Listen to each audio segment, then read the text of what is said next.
श्री कृष्ण कन्हैया लाल की जय। श्री निजानंद स्वामी की जय। श्री प्राणनाथ प्यारे की जय।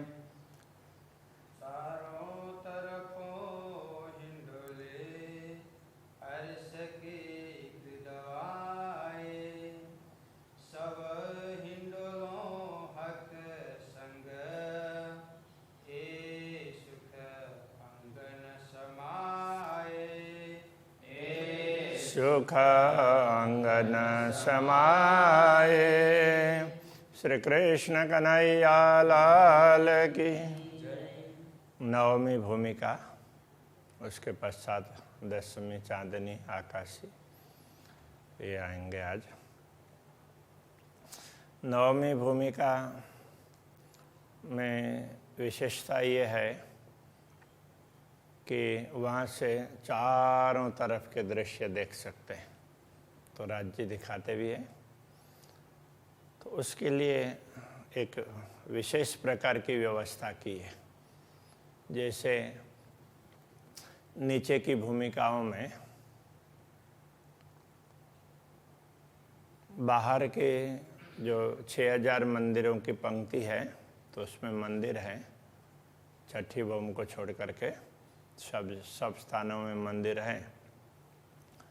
किंतु यहाँ नवमी भूमिका में तो बाहर की मंदिरों की पंक्ति है, तो मंदिर में अंदर की ओर दीवाल है, बाकी तीनों ओर दीवाल नहीं है, स्तंभ ही है। और उसके फ्लोरिंग भी थोड़ी सी ऊंची है, और उसी से लगता छज्जा बाहर निकला हुआ है चारों तरफ। तो वो छज्जा भी एक मंदिर का और एक मंदिर, तो ये 2 मंदिर की जगह हो जाती है। तो वहाँ फिर हर पहल में श्री राज शर्मा जी के लिए सिंहासन है, और ब्रह्मात्माओं के लिए वहाँ पर सोफा है। कुर्सी कहेंगे तो छोटी हो जाएगी, क्योंकि एक एक ब्रह्मात्माएं एक एक सोफा में 2-2 बैठती है।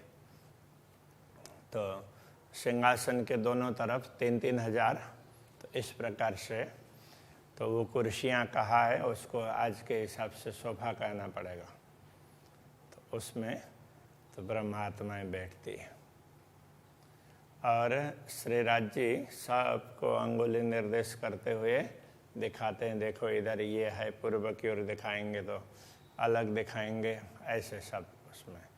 अब पूर्व की ओर तो थोड़ा सा फर्क भी है, तो उसमें तो वो छज्जा भी 2 मंदिर का वैसे ही हो जाता है, और ये नीचे का चौक है तो वो उसी प्रकार से आता है।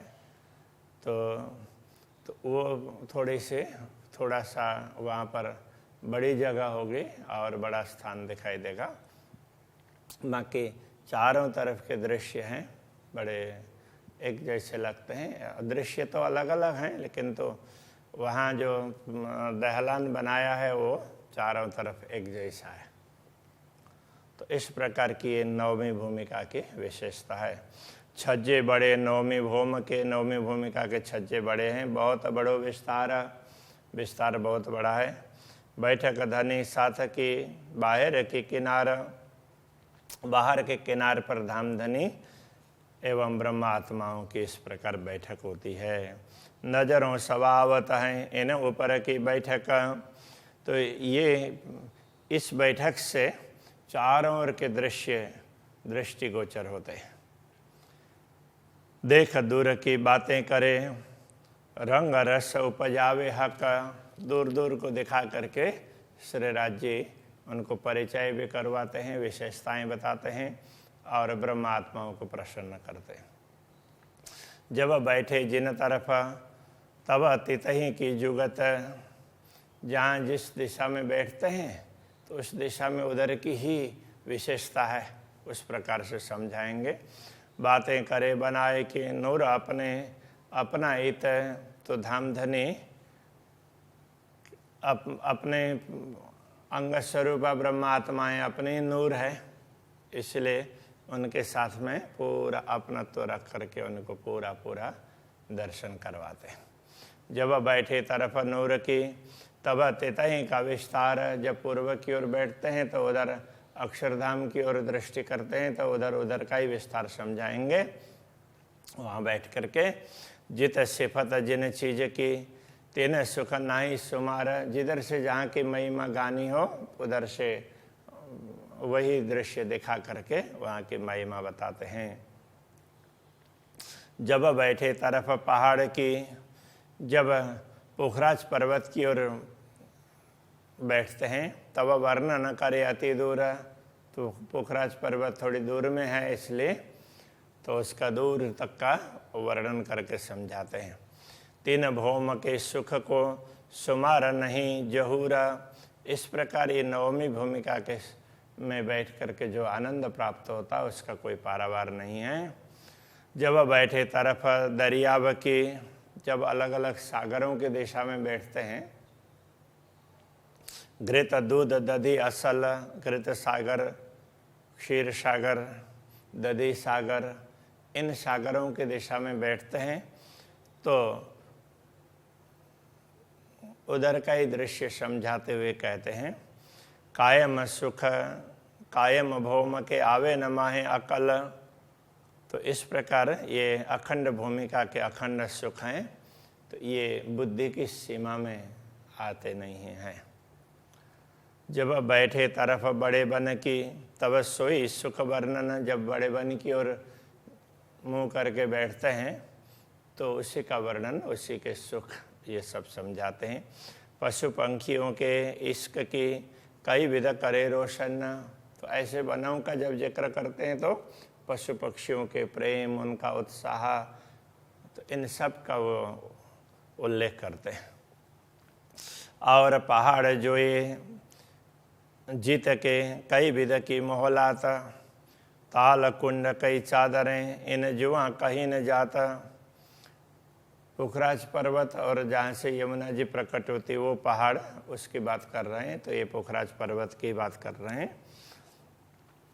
तो उधर कई प्रकार के महल हैं, बड़ा सुंदर पर्वत है और वहाँ से लेकर के और वहाँ जैसे ऊपर से यमुना जी की धार नीचे कुंड में पड़ती है, कहीं 4 धाराएं हैं, 4 जलधाराएं, कहीं 16 जलधाराएं, इन सब का दृश्य समझाते हैं।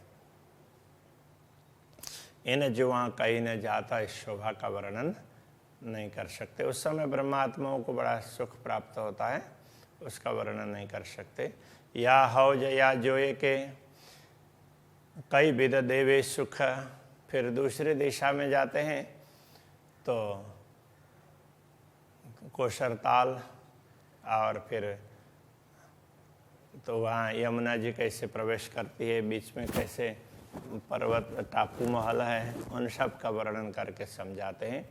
जब हका आराम देवई तब सोई करे रूहें रुख, जब धामधनी जिधर की शोभा का वर्णन करते हैं और उनको आनंदित करते हैं तो ब्रह्मा आत्मा उधर ही देखती हैं और एक एक चीज़ को सुन सुन करके खुश होती है।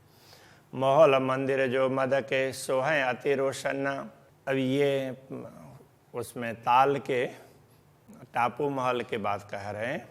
महल मंदिर जो मद के बीच के जो महल मंदिर हैं ताल में, तो सोहें अति रोशन, उनसे भी प्रकाश बहुत निकलता है।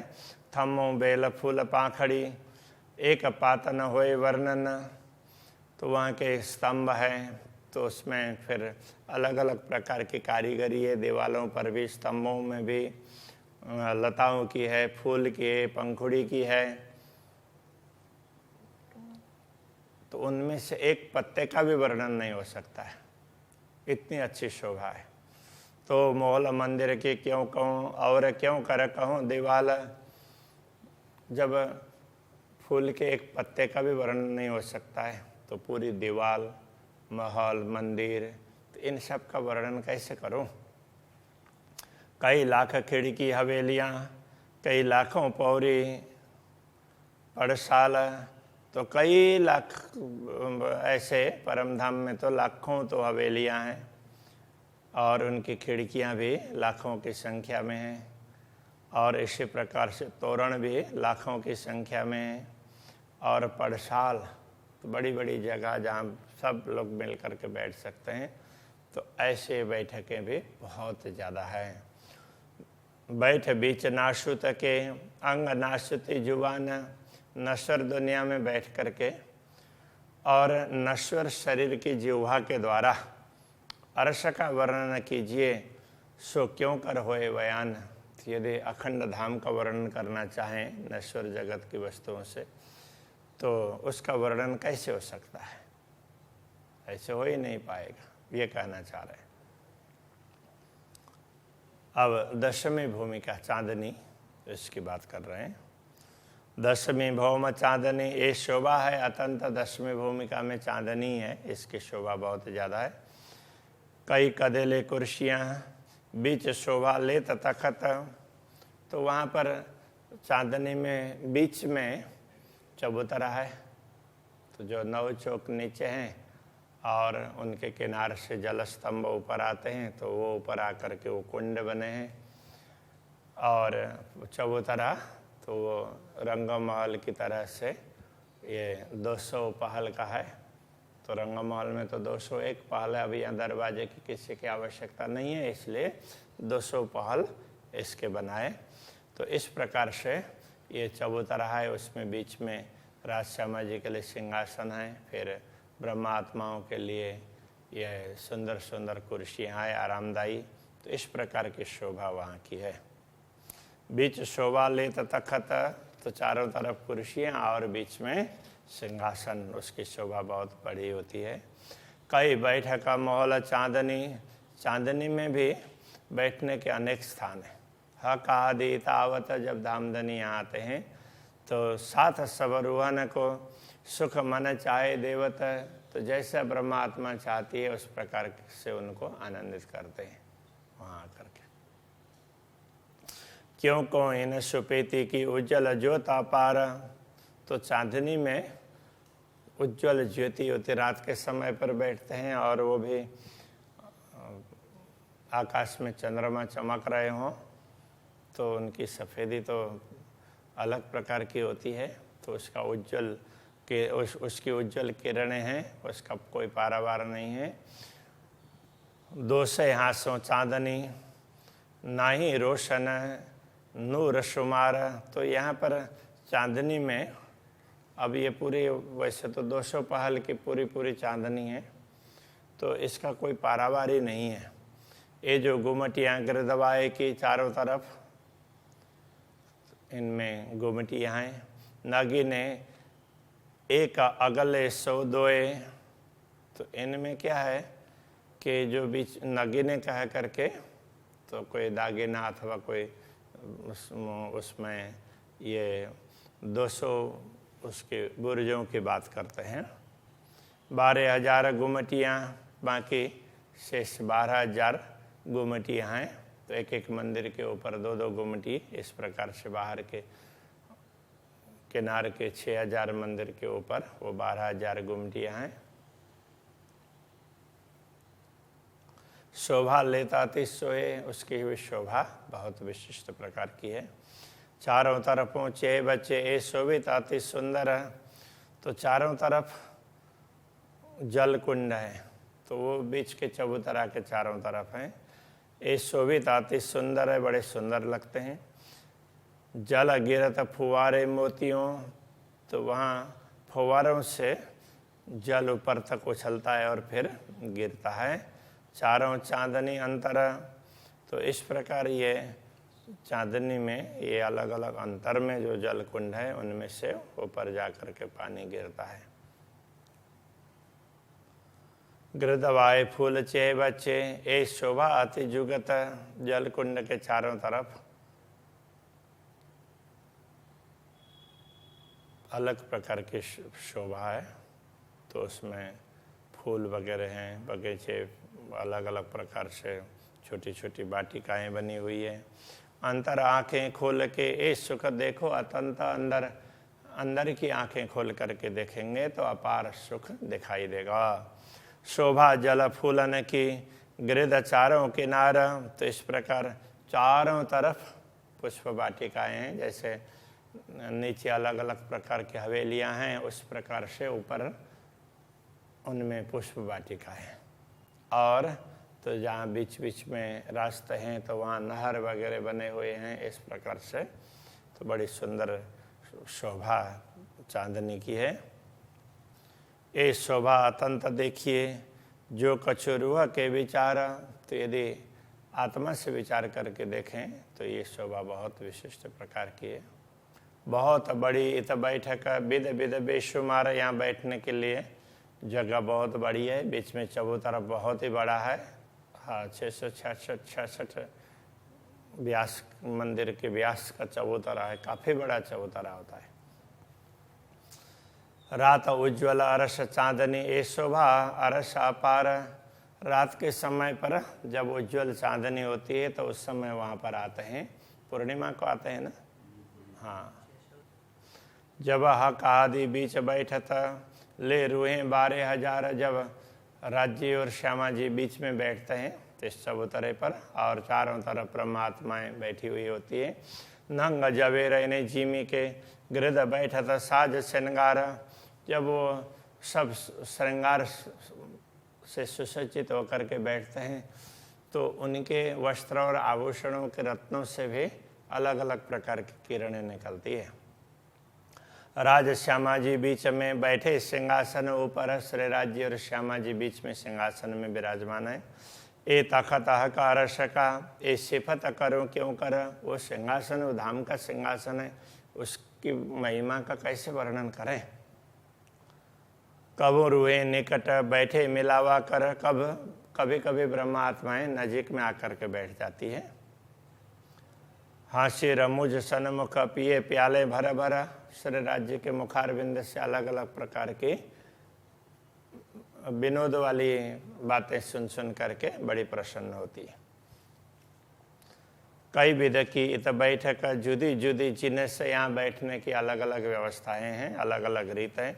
चारों तरफों अरस के देखी और पे और सरस। यदि चारों तरफ जो किनार में तो वहाँ चबूतरा है, तो चबूतरा भी, वो किनार का चबूतरा भी, वो मंदिर और फिर बाहर का छज्जा सारा मिला करके एक ही चबूतरा होता है। तो उसके दोनों ओर स्तंभ हैं और ऊपर छत है, फिर ऊपर गुमटियाँ हैं, कलश हैं और फिर कंगूरे वगैरह। तो इन सब की शोभा है। फिर वहाँ पर ध्वजा पताकाएँ वगैरह भी लहराती हैं। तो वहाँ बैठ कर के चारों तरफ देख सकते हैं। तो ये भी शोभा एक अलग प्रकार की है। चारों तरफों अरस के देखी और पे और सरस। तो चारों तरफ देखते हैं तो एक से दूसरा बढ़ कर के दृश्य दिखाई देता है। बड़ा मोहल चौक चांदनी चांद पूर न रया छिटक। तो जब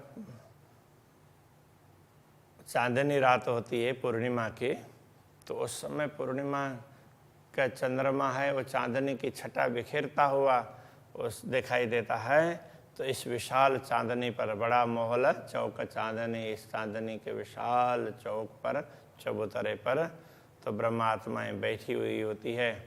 तो रात बीच सिर आवत जब कबू बैठे इतहा का। तो वहाँ कभी कभी राजश्यामा जी आकर के बैठते हैं तो उस समय चंद्रमा मध्य में आकर के तो ऊपर जैसे सिर के ऊपर बैठा हो ना, तो उस प्रकार से बीच में आकर के आकाश में बैठता है। आए अरस लाग्या आकाशें उठ्या भौम अपनी ले। अब ये चांदनी की शोभा, उनमें से प्रकाश निकलता है तो पूरा आकाश तक पहुंचता है। उठ्या ज्योत अपने लिए, अपनी ज्योति लेकर के ऊपर तक पहुंचता है। चांद सितारे अंबर आए मुकाबिल अरस के। तो ये रंग भवन के प्रकाश के सामने ऊपर चांद सितारों के प्रकाश हैं, तो दोनों टकरा रहे हों ऐसा लगता है, तो उसके मुकाबले में आ गए हों, इतना प्रकाश इसमें से निकलता है। चारों तरफों देखिए रुए 12,000। तो चारों ओर ब्रह्मात्माएं बैठती है, 12,000 ब्रह्मात्माएं। जिमी अंबर में रोशनी उठे किरण नूर अंबारा, तो उनसे जो किरणें निकलती हैं तो वो भूमि तक भी पहुंचती हैं और ऊपर आकाश में बहुत दूर दूर तक पहुंचती है। अथवा ये भी कह सकते हैं ऊपर तक पहुंच करके फिर लौट करके वो किरणें भूमि तक पहुंचती है।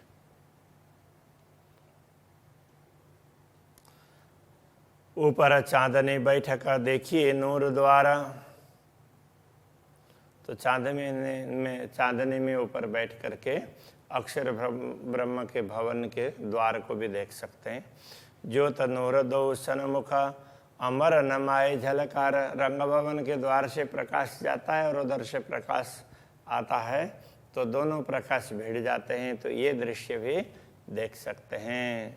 तो उस समय जो किरणें निकलती है तो वो आकाश में छाती नहीं है, समाप्त नहीं पाती है, तो वो देख सकते हैं।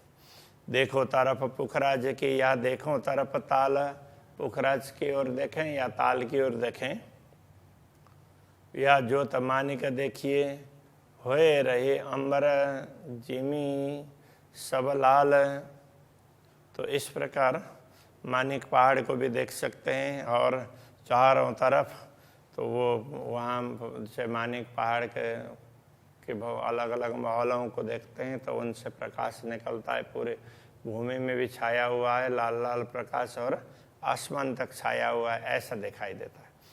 क्यों कहूँ रोशनी चांद की, क्यों कहूँ रोशनी हक का, तो एक तो चंद्रमा की रोशनी है, दूसरे तरफ राज्य की रोशनी है, वो चंद्रमा से तो बढ़ कर के होती है।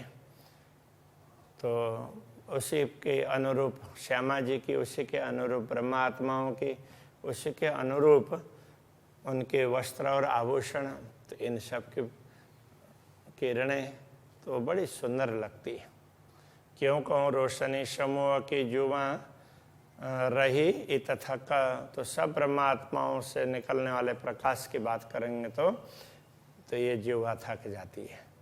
कहे कहे जुआ एता कहे, कह करके इतना ही कह सकते हैं, तेज ज्योत रोशन नूर, तेज बहुत है, ज्योति बहुत है और चारों ओर प्रकाश भी प्रकाश दिखाई देता है, बस इतना ही कह सकते हैं। सो तो इन जिमी जरे की आकाश न माए जहूर, तो वैसे तो दिव्य धाम की भूमि के एक एक कण का प्रकाश भी बहुत ज़्यादा होता है। ताथे महामत कहे मोमिनो, इसलिए महामति कहते हैं ब्रह्मात्माओं, क्यों कहे जुआ इन देहा, इस नश्वर शरीर की जिह्वा परम धाम का वर्णन नहीं कर सकती है। रोआ अल्लाह खोले अंतरा, लीजो लज्जत सब ये है। सतगुरु ने ऐसे तो श्यामा जी ने सतगुरु के रूप में आकर के ना तो ये सारी बातें समझा दी और परम धाम का आनंद सारा दुनिया को प्रदान किया। तो कहते हैं ब्रह्मात्माओं तुम इस आनंद को लेकर के हमेशा प्रसन्न रहो। तो अभी के प्रश्न को यहीं रखते हैं। श्री कृष्ण कन्हैया लाल की जय।